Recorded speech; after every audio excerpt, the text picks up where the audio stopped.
Okay, we are going to make some elderberry tincture, and we start with, and I like to use Star West Botanicals.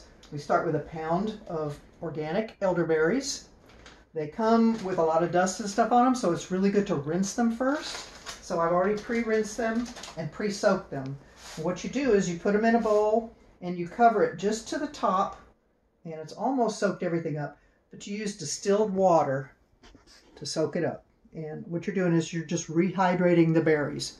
We're not making a syrup. We're not cooking it like a lot of people make elderberry syrups. This is a tincture. So we've made, this is 1 pound of elderberry berries, and they're hydrated already.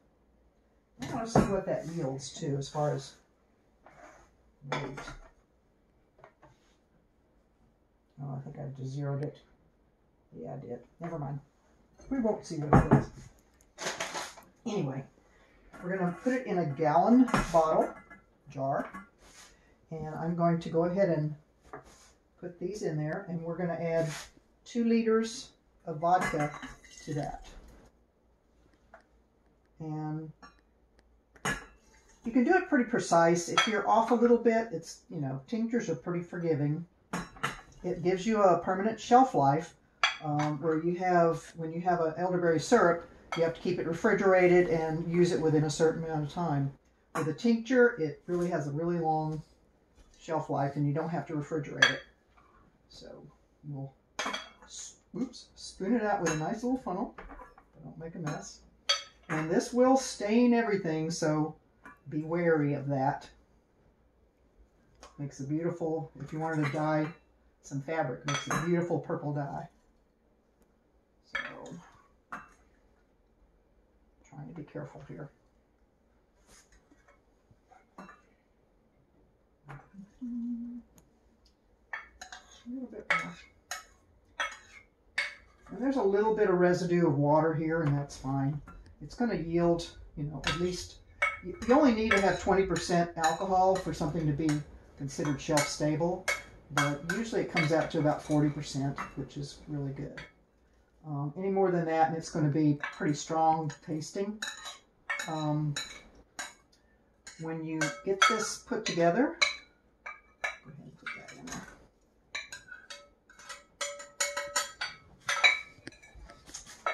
Just set that down.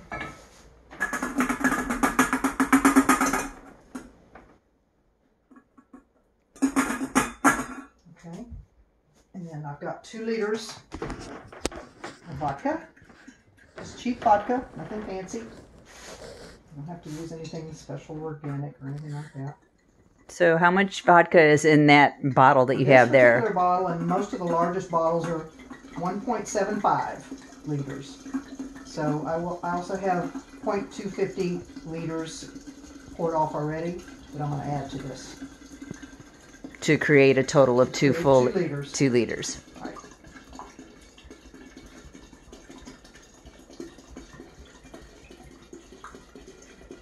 Pouring it slow so it won't splash.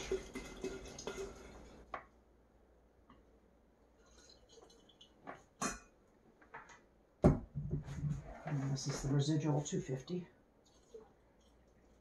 So it makes you a full gallon of, and this will last you a long time. You can share with your friends. Now what you'll do is you'll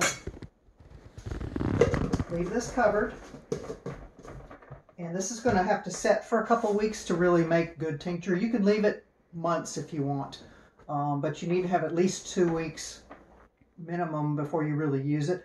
You can go ahead and draw it off and use it now if you're in a situation where it's flu season and everybody's getting sick. But 6 weeks is a good round number to use for letting it sit. Just go in once a day and just kind of shake it up. Make sure it mixes.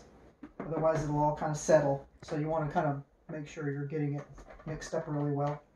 And then when it's been sitting 6 weeks or so, then you get a big bowl and you get a colander and put some cheesecloth in the colander. Set it on top of the bowl, pour it through to strain it. And what comes through will be what you want to bottle up. And you can bottle it in jars or in little bottles, and if you want to share with your friends and everything. If there's a little residue left in the bottle, that's fine. It won't hurt you. But you just want to get the berries out. You don't want to eat the berries, so you just want to strain the berries out.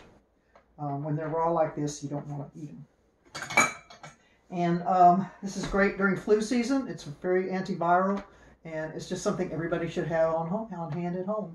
So share this with your friends. Thank you.